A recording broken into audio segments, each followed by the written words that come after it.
Hello students, हम लोग आज क्लास 11th केमिस्ट्री का चैप्टर 2 में हम लोगों ने इसके पहले डी ब्राउली इक्वेशन तक स्टडी कर लिया था। आज हम लोग पढ़ेंगे टॉपिक अपना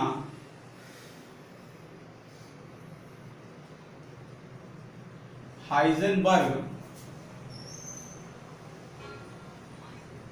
अनसर्टेनिटी प्रिंसिपल।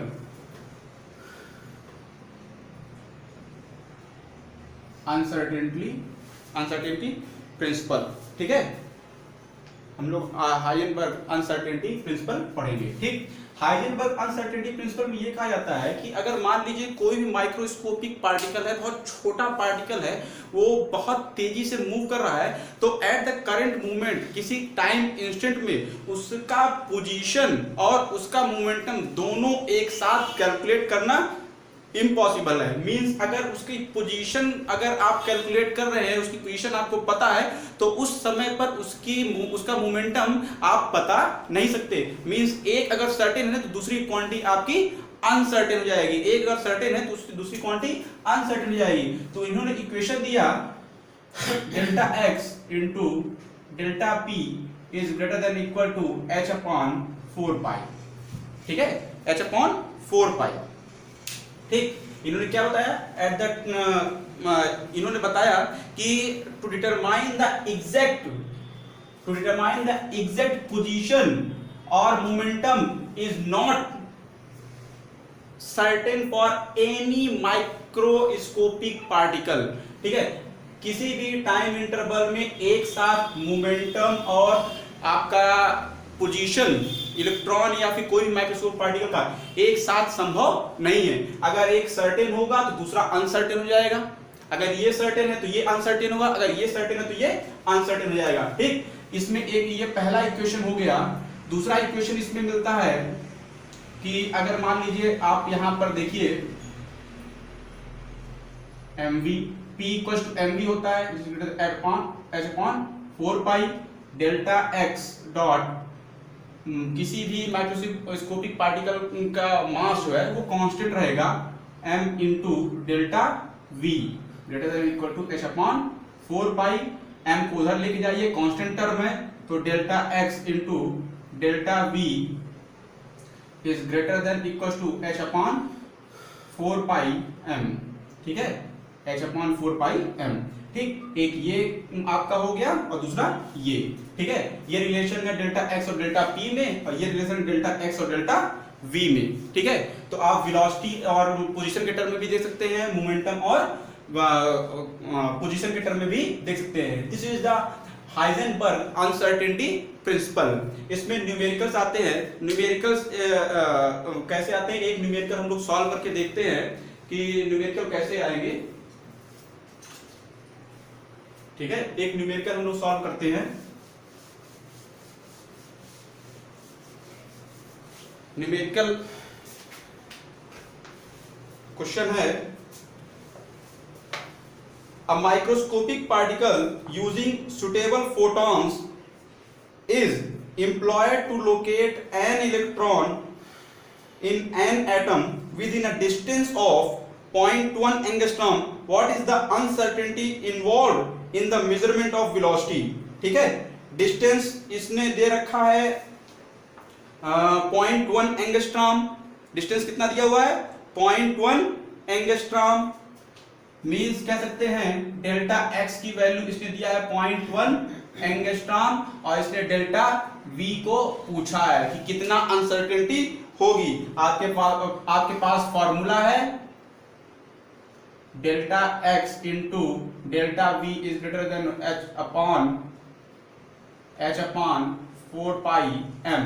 इसने कहा है कि आपका इलेक्ट्रॉन है तो मास ऑफ इलेक्ट्रॉन आप लोग कैलकुलेट करते हैं, आपको पता है। यहां पर डेल्टा v इक्वल टू क्या हो जाएगा आपका, greater than equal to h upon 4 pi m into delta x। आप इसको जब आप कैलकुलेट करेंगे तो h की वैल्यू आपकी हो जाती है 6.626 into 10⁻34 divided by 4 into pi की वैल्यू 3.14 इंटू m की वैल्यू 9.1 इंटू 10⁻31 इंटू इसकी वैल्यू जाएगी 0.1 into 10⁻⁻10 because it is in angstrom. Angstrom में आप इसको मीटर में कन्वर्ट करेंगे तो एंगस्ट्रॉम की वैल्यू आती है 10⁻⁻10। ठीक, तो डेल्टा वी की कैलकुलेशन इतनी हो जाएगी। अब जब इसको पूरा कैलकुलेशन आप करेंगे तो आपकी डेल्टा वी आपका आएगा 5.79 इंटू 10⁻6 मीटर पर second. This is the uncertainty in velocity. This is the uncertainty in velocity. ठीक है, ये वेलोसिटी की अनसर्टेनिटी देखिए कितनी ज्यादा है, मींस आपकी वेलोसिटी क्या हो जाएगी, अनसर्टेन हो जाएगी। ओके, वेलोसिटी क्या हो जाएगी, अनसर्टेन हो जाएगी। ठीक, तो ये आपका हाइजेनबर्ग अनसर्टेनिटी प्रिंसिपल था। ठीक, हाइजेनबर्ग अनसर्टेनिटी प्रिंसिपल। ठीक, हाइजेनबर्ग अनसर्टेनिटी प्रिंसिपल के बाद हमारे पास जो टर्म आता है, अब अभी तक हम लोगों ने जो पढ़ा था उसमें हम लोग में ये था कि जो न्यूटन्स लॉ पर बेस्ड था, न्यूटन के लॉ पर सभी बेस्ड थे। अब न्यूटन जो बता रहा था वो माइक्रोस्कोपिक पार्टिकल के लिए था, लेकिन हम लोग जब केमिस्ट्री में स्टडी करते हैं तो हम लोग इलेक्ट्रॉन, प्रोटॉन, न्यूट्रॉन, फोटॉन्स के बारे में स्टडी करते हैं, जो कि माइक्रोस्कोपिक पार्टिकल, बहुत ही छोटे पार्टिकल है। तो उनकी जो प्रॉपर्टीज है वो आपकी थ्योरेटिकल प्रॉपर्टीज बेस्ड होती है, मतलब आप उसको प्रैक्टिकली बहुत कम देख सकते हैं कि प्रैक्टिकली बहुत कम ये दिखती है। मैक्सिमम इसकी जो एनालिसिस है वो थ्योरेटिकल होता है। तो थ्योरेटिकल जो एनालिसिस है उसकी शुरुआत की थी श्रोडिंगर नाम के साइंटिस्ट ने, और इसकी जो स्टडी है किसी भी पार्टिकल की, माइक्रोस्कोपिक पार्टिकल की जो प्रॉपर्टी की स्टडी है वो आती है क्वांटम केमिस्ट्री में। किसमें आती है, क्वांटम केमिस्ट्री में। तो हम लोग स्टडी करेंगे क्वांटम केमिस्ट्री के बारे में। ठीक है, श्रोडिंगर साहब ने बताया था कि कोई भी इलेक्ट्रॉन अगर है उसको अगर हम लोग क्वांटम केमिस्ट्री में देखेंगे तो श्रोडिंगर साहब ने एक इक्वेशन दिया, ठीक है, जिसको श्रोडिंगर वेव इक्वेशन कहा गया। यहीं पर से क्वांटम केमिस्ट्री की स्टार्टिंग हुई। ठीक, श्रोडिंगर साहब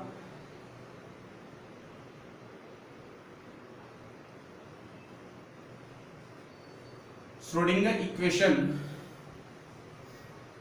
इंपॉर्टेंट है, ये इक्वेशन इंपॉर्टेंट है। ठीक, इन्होंने अपना फाई माना, ठीक है, इसको इन्होंने साई को माना। साई को इन्होंने कहा कि ये वेव फंक्शन ऑफ इलेक्ट्रॉन है। क्या है, वेव फंक्शन है।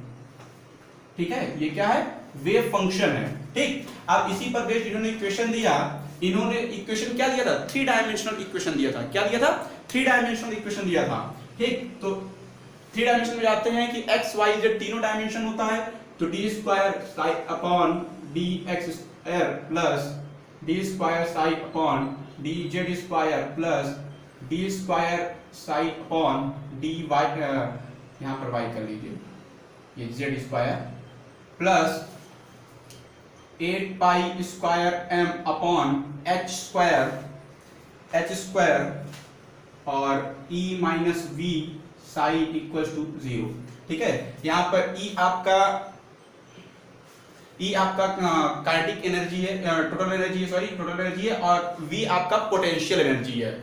E काइनेटिक पोटेंशियल, ये टोटल एनर्जी है, और V आपका पोटेंशियल एनर्जी है। ठीक है, this equation is known as Schrodinger wave equation. Schrodinger wave equation, इस इक्वेशन से हम लोग किसी भी इलेक्ट्रॉन की कह सकते हैं ये पता कर सकते हैं कि हमारा कोई भी इलेक्ट्रॉन कहां मूव कर रहा है, कहां प्रेजेंट है, उसका करंट लोकेशन कैसा है, सब कुछ हम इससे पता कर सकते हैं। आपका इसमें इसका ज्यादा एक्सप्लेनेशन आप में नहीं है। हम लोग इसमें 2 चीजें देखते हैं जो आप स्टडी करते हैं कि अगर कोई भी वेव है, ठीक है, कोई भी वेव है मान लीजिए, तो ये साई जो है इस वेव का एम्पलीट्यूड रिप्रेजेंट करेगा, वेव का एम्पलीट्यूड रिप्रेजेंट करेगा। ठीक है, सिग्निफिकेंस केवल इसका यही है, Sai signifies the amplitude of the wave, amplitude of the wave. और दूसरा जो क्वेश्चन बनता है फिजिकल सिग्निफिकेंस आपका साई स्क्वायर का, this is the probability density.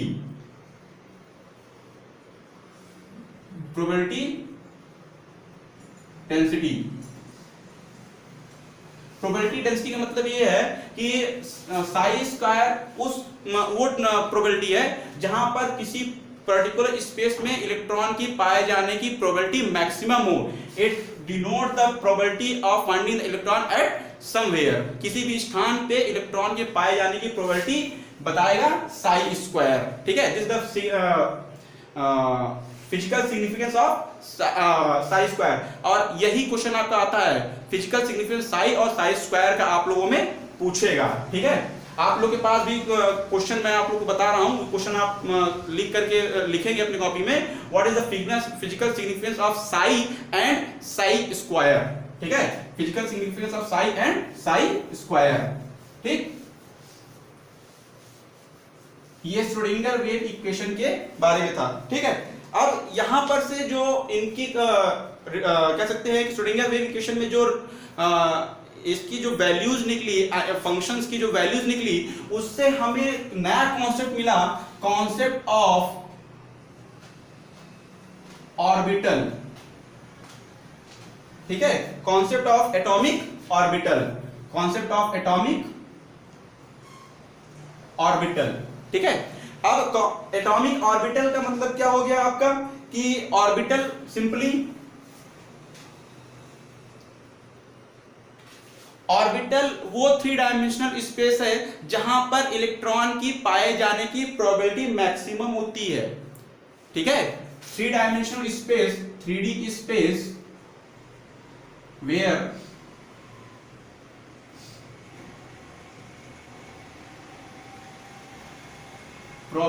probability of finding the electron is maximum, ठीक है। ऑर्बिटल क्या होता है, वो स्पेस होता है जहां पर इलेक्ट्रॉन की पाए जाने की प्रोबेबिलिटी मैक्सिमम होती है, ठीक है। इलेक्ट्रॉन की पाए जाने की प्रोबेबिलिटी मैक्सिमम होती है, ठीक। और दूसरा आपके पास आता है ऑर्बिट। ऑर्बिट वो सर्कुलर पाथ होता है जिसमें इलेक्ट्रॉन न्यूक्लियस के अराउंड रिवॉल्व करता है, चक्कर लगाता है। Orbital is the circular path in which electron revolve around the nucleus, ठीक है। ये 2 डायमेंशन पाथ होता है और ये 3 डायमेंशन आपका स्पेस होता है जहां पर इलेक्ट्रॉन के पाए जाने की प्रोबेबिलिटी मैक्सिमम है। हम सिंपली कह सकते हैं कि अगर कोई भी न्यूक्लियस इसको मान लिया गया, ये आपका क्या हुआ, पाथ हो गया, ठीक है। ये 3 डायमेंशनल पाथ हो गया आपका जहां पर इलेक्ट्रॉन रिवॉल्व कर सकता है। अब इसी को अगर हम लोग ऐसे बना दें अगर, ठीक है, ये ऐसे, ये हमारा क्या हो गया, 3 डायमेंशनल स्पेस हो गई। अब यही आप क्या बताएगा, जब सर्कुलर पाथ था वो ऑर्बिट है, लेकिन जब ये 3 डायमेंशनल स्पेस बन गया तो ये ऑर्बिटल हो गया बेटा। ये क्या हो गया, ऑर्बिटल हो गया, ठीक। तो हमारे पास ऑर्बिट एंड ऑर्बिटल के बीच में जो डिफरेंस है उसको देखिए क्या रहता है। ऑर्बिट एंड ऑर्बिटल के बीच में जो डिफरेंस होता है, तो ऑर्बिट एंड ऑर्बिटल, पहला 2D circular path,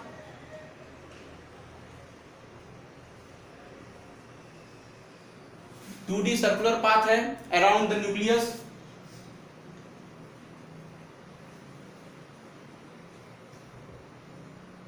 around the nucleus ये क्या है आपका, 3D space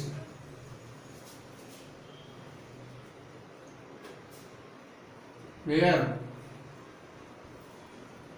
finding of electron is maximum, जहां पर इलेक्ट्रॉन के पाए जाने की प्रोबेबिलिटी मैक्सिमम हो।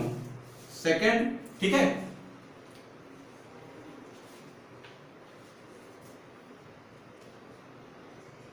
it represent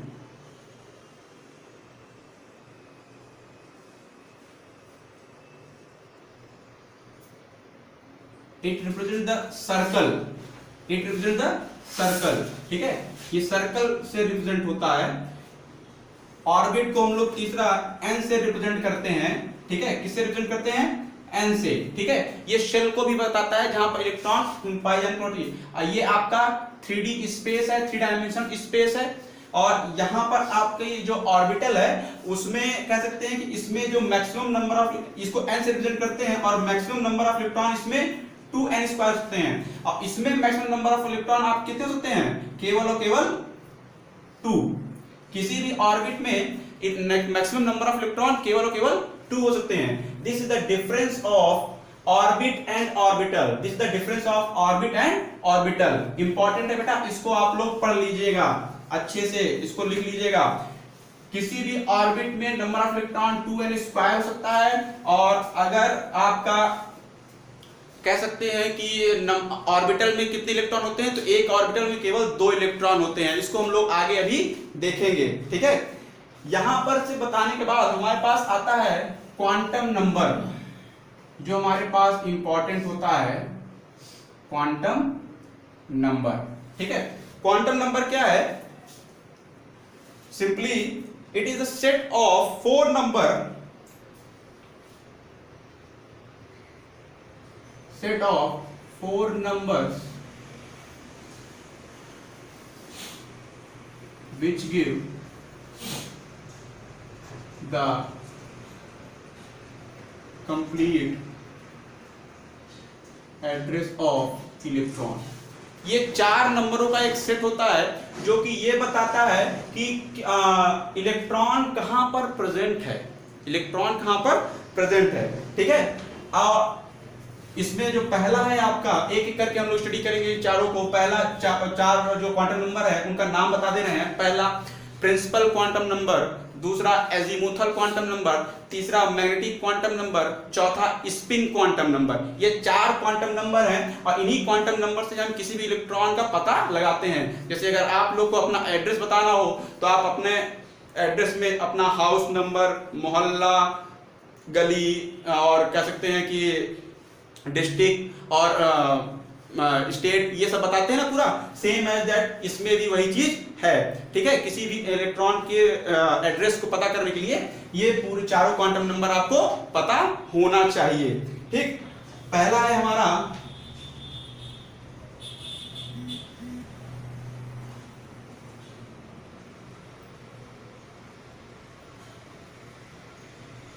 principal quantum number. पहला क्या है? Principal quantum number. Principal quantum number simply क्या होता है? इसको हम लोग n से डिनोट करते हैं। किससे डिनोट करते हैं? n से। और इसको दिया किसने था? बोहर साहब ने। किसने दिया था? बोहर साहब ने, ठीक। प्रिंसिपल क्वांटम नंबर सिंपली बताता है, ये बताएगा प्रिंसिपल सेल और ऑर्बिट, प्रिंसिपल सेल और orbit in which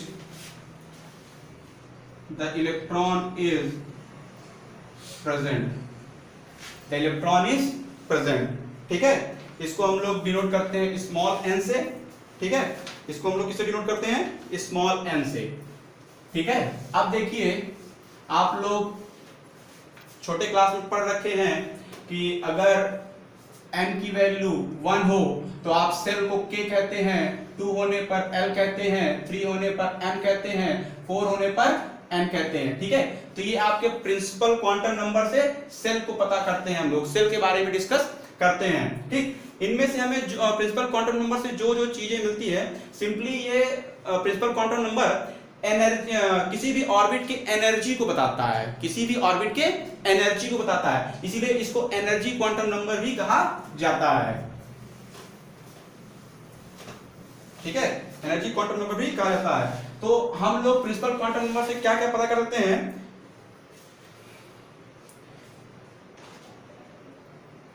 number of orbital, number of orbital, number of orbital कितने होंगे बेटा? n², ठीक है। अगर आप मान लीजिए n की वैल्यू 1 है तो आपके ऑर्बिटल कितने हो जाएंगे? सिंपली 1 into 1, 1 ऑर्बिटल कितना होगा? 1। n की वैल्यू अगर 2 जाएगी तो ऑर्बिटल कितना हो जाएगा? 2 into 2, दिस इज 4 ऑर्बिटल आपका, या फिर कह सकते हैं 2²। n इक्वल टू 3 होने पर 3², 9, n इक्वल टू 4 होने पर 4², 16, ठीक है। तो ये आपके क्या है? These are the number of orbital present in given quantum principal quantum value of principal quantum number, ठीक है। प्रिंसिपल क्वांटम नंबर की जो वैल्यू है उसके अकॉर्डिंग हम उसमें प्रेजेंट नंबर ऑफ ऑर्बिटल को पता कर सकते हैं, ठीक। दूसरा है नंबर ऑफ इलेक्ट्रॉन्स। दूसरा क्या है? Number of electrons. कैसे पता करते हैं? 2n², जूनियर क्लास में आप पढ़ रखे हैं, ठीक है। 2n², अगर n = 1 है तो इस सेल में कितने इलेक्ट्रॉन प्रेजेंट होंगे? 2 × 1 2। n = अगर 2 है तो कितने इलेक्ट्रॉन प्रेजेंट होंगे? 2², दिस इज 8। अगर n = 3 है तो कितने हो जाएंगे? 3², दिस इज 18, ठीक। इस तरह हम लोग किसी भी सेल में कितने इलेक्ट्रॉन होने चाहिए, मैक्सिमम इलेक्ट्रॉन होने चाहिए, ये हम लोग पता कर सकते हैं। तीसरा है एंगुलर मोमेंटम।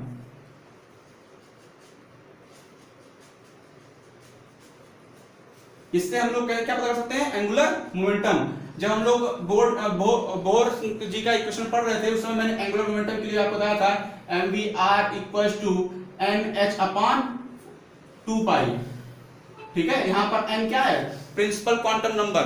और याद रखिए जो एनर्जी कॉन्सेप्ट था उसमें भी क्वांटम नंबर आया था, n की वैल्यू आई थी E = -2.18 × -18 Z²/n², this is the value of energy, ठीक है। इसमें भी n की वैल्यू है। और रेडियस ऑफ ऑर्बिट के बारे में भी यही था। किसी भी ऑर्बिट का जो रेडियस है उसमें भी था ना कि अगर एंगस्ट्रॉम देंगे तो 0.529 n²/z, this is the radius of orbit, ठीक है। इससे ये भी पता कर सकते हैं, प्रिंसिपल क्वांटम नंबर से इतनी चीजें हम लोग डिस्कस कर सकते हैं, ओके।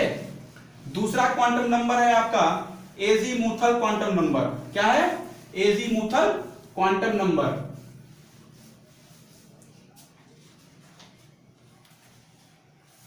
दूसरा है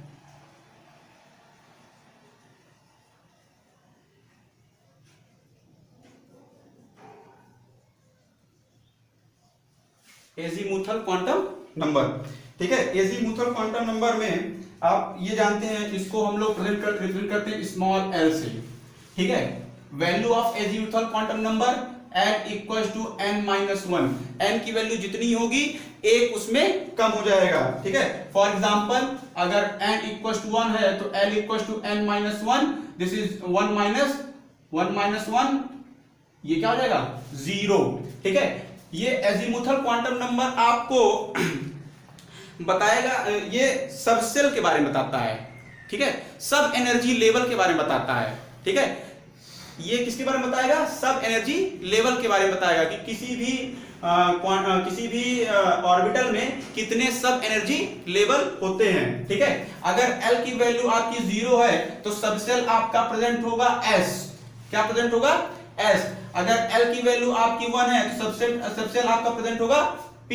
अगर L की वैल्यू आपकी 2 है तो सबसेल होगा आपका D। अगर L की वैल्यू आपकी 3 है सबसेल होगा आपका small f। These are represent the subcells। ये क्या रिप्रेजेंट करेंगे? सबसेल। और सबसेल के अंदर ही क्या होते हैं? आपके ऑर्बिटल होते हैं। क्या होते हैं? ऑर्बिटल्स होते हैं, ठीक। इससे हम लोग क्या पता करते हैं? सबसेल। ये देखिए सबसेल पता लग गया ना किसके लिए क्या क्या सबसेल है, ठीक। अब अगर हम लोग इससे ऑर्बिटल देखें कि ऑर्बिटल क्या होता है, नंबर ऑफ ऑर्बिटल्स के बारे में एजीमुथल क्वांटम नंबर आपको नंबर ऑफ ऑर्बिटल्स के बारे में बताएगा। नंबर ऑफ ऑर्बिटल कितने हो गए? 2l+1। जब l = 0 हो तब उस समय आपका नंबर ऑफ ऑर्बिटल कितना हो जाएगा? 1। मतलब l = 0 पर कौन सा सबसेल आ रहा था? s। और इसमें सबसेल में कितने ऑर्बिटल होंगे? केवल और केवल एक। l = 1 होने पर कितना हो जाएगा? 2 × 1 + 1 3, ठीक है। और l = 1 होने पर सबसेल क्या था? p में कितने ऑर्बिटल होते हैं? 3 ऑर्बिटल्स को अगर बॉक्स से रिप्रेजेंट करें तो ये क्या हो जाएगा? इसमें 1, इसमें 3। l = 2 होने पर आपका सबसेल क्या था? d। इसमें कितना हो जाएगा? 2 × 2 + 1 5। और ऑर्बिटल कितने हो गए? 5, ठीक। कितने ऑर्बिटल हो गए? 5। तो इससे हम लोग का नंबर ऑफ ऑर्बिटल भी पता कर सकते हैं, ठीक है। नंबर ऑफ ऑर्बिटल भी पता कर सकते हैं। इसी से हम लोग नंबर ऑफ इलेक्ट्रॉन भी पता कर सकते हैं। एक ऑर्बिटल में 2 इलेक्ट्रॉन होता है बेटा, एक ऑर्बिटल में 2 इलेक्ट्रॉन होता है। तो number of electron present in subshell कितना हो जाएगा? 2 × 2l+1। 2 × 2l+1, ठीक है। जैसे इस वाले में कितना प्रेजेंट होगा, 0 रखेंगे तो 2 into 1, 2 इलेक्ट्रॉन इसमें रहेगा। इस वाले में कितना प्रेजेंट रहेगा, 2 into,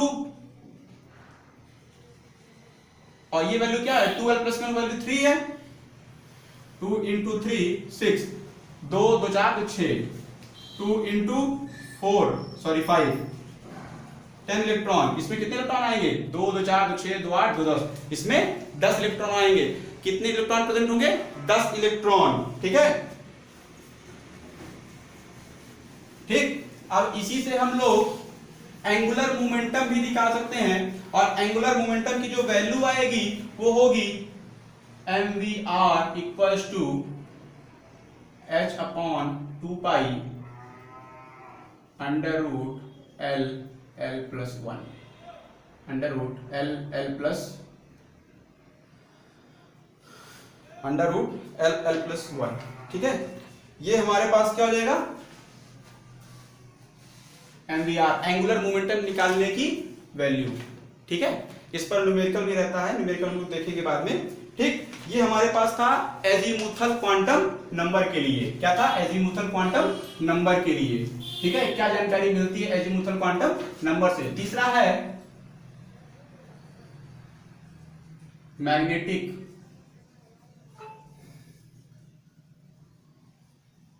क्वांटम नंबर, तीसरा है मैग्नेटिक क्वांटम नंबर। इसको रिप्रेजेंट करते हैं हम लोग स्मॉल m l से, ठीक है। इसको जिस साइंटिस्ट ने दिया था वो थे लैंडे, और प्रिंसिपल एजीमुथल क्वांटम नंबर को जिसने दिया था वो थे सोमरफील्ड, ठीक है, m l, ठीक। ये सिंपली आपको बताएगा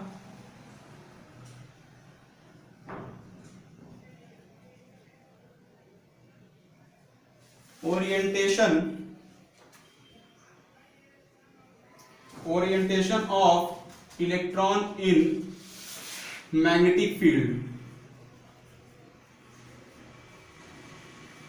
मैग्नेटिक क्वांटम नंबर क्या बताएगा, orientation of electron in magnetic field, ठीक है। और इसकी वैल्यू होती है ml is equal to -l0 to plus l, -l0 to plus l, ठीक है। अब देखिए इसमें से सिंपली ये क्या क्या बता सकता है, ये बता सकता है आपका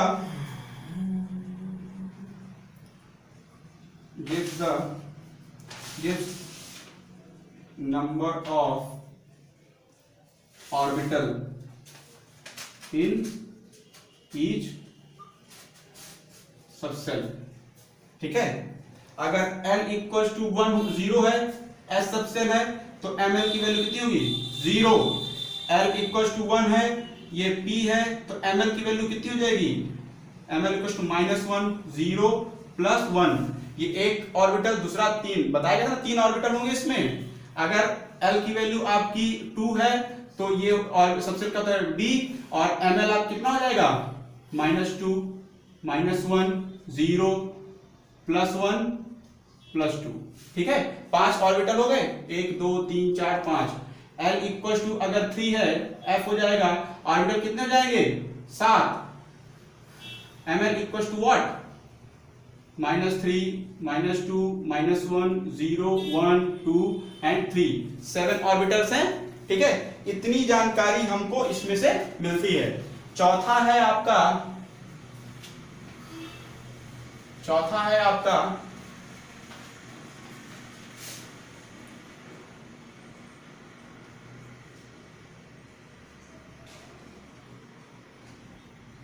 स्पिन क्वांटम नंबर। चौथा क्या है, स्पिन क्वांटम नंबर, ठीक है। स्पिन क्वांटम नंबर में इसको आप सिंपली डिनोट करते हैं ms से, और स्पिन क्वांटम नंबर की केवल 2 ही प्रोबेबिलिटी होती है, ms दिस इक्वल टू +-1/2, या तो क्लॉकवाइज होगा स्पिनिंग, या तो एंटी क्लॉकवाइज होगी, या तो क्लॉकवाइज स्पिनिंग होगी, या तो एंटी क्लॉकवाइज स्पिनिंग होगी, ओके, ठीक। आइए इनका कैसे निकालते हैं हम लोग, इसको देख लें, कैसे कैलकुलेट करेंगे कि हमारे पास 4 क्वांटम नंबर कैसे आएंगे, ठीक है। आप n मान लीजिए n इक्वल टू 2 है, वैल्यू दी है n इक्वल टू 2। और इसके लिए आपको चारों क्वांटम नंबर निकालने हैं। उन्होंने n प्रिंसिपल क्वांटम नंबर दे दिया, कहा आप चारों क्वांटम नंबर कैलकुलेट करिए। n इक्वल्स टू 2, ठीक है, n इक्वल्स टू 2। तो इसमें देखिए n इक्वल्स टू 2 के लिए आपने जो ऑर्बिट है तो उसमें आपके पास क्या हो जाएगा, l इक्वल्स टू -1 तक जाता है, तो l equals to 0 and 1, 0 and 1। 0 के लिए आपका और सबसे क्या है s, और इसका क्या है p। अब इसके लिए m की वैल्यू पहले जब l इक्वल टू 0 है तो ms इक्वल टू क्या, ms इक्वल टू क्या हो जाएगा, ml इक्वल टू क्या हो जाएगा 0, क्या हो जाएगा 0। और इसके लिए ms आपका कितना हो जाएगा ±1/2, ±1/2। l इक्वल जब 1 होगा तो ms आप कितना हो जाएगा, सॉरी ml -1, 0 एंड +1। क्यों, l इक्वल टू 0 के लिए -L2 +L चलता था। अब इसके लिए ½ 1/2 ± ½ 1/2 स्पिन क्वांटम नंबर ms हो जाएगा। 0 के लिए ± n/2, 1 के लिए ± n/2। ठीक है, ये चारों क्वांटम नंबर इस तरीके से हम लोग कैलकुलेट करते हैं। ओके, इस पर बेस्ड आपको न्यूमेरिकल भी दिए जाएंगे जो आपको सॉल्व करना रहेगा। Okay student, thank you.